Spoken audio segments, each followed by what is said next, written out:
សូមគោរពជំរាបសួរអ្នកនិយមសិក្សាភាសាអង់គ្លេសទាំងអស់គ្នានៅក្នុងវីដេអូនេះគឺខ្ញុំនឹងចែករំលែកអំពីឃ្លាមួយដែលនិយាយអំពីកុំមានអំនួតលើខ្លួនឯងពេកបាទតើយើងគួរនិយាយបែបណា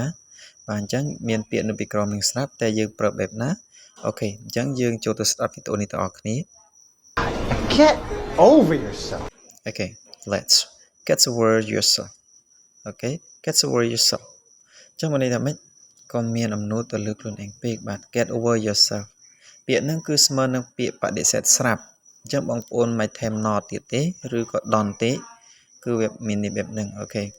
get over yourself the work is not easy កុំមានអំនួតលើខ្លួនឯងពេកការងារគឺមិនងាយស្រួលទេអូខេយើងធ្វើការងារអីគឺយើងស្រាប់តែខ្ញុំចេះទាំងអស់បាទអត់ទេ get over yourself look down poorer បាទកុំមើលងាយ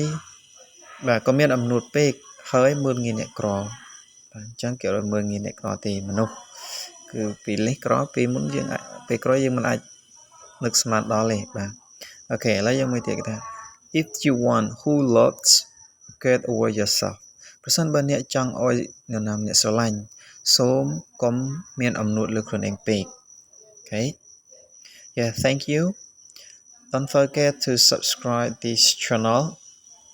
yes this channel the English talking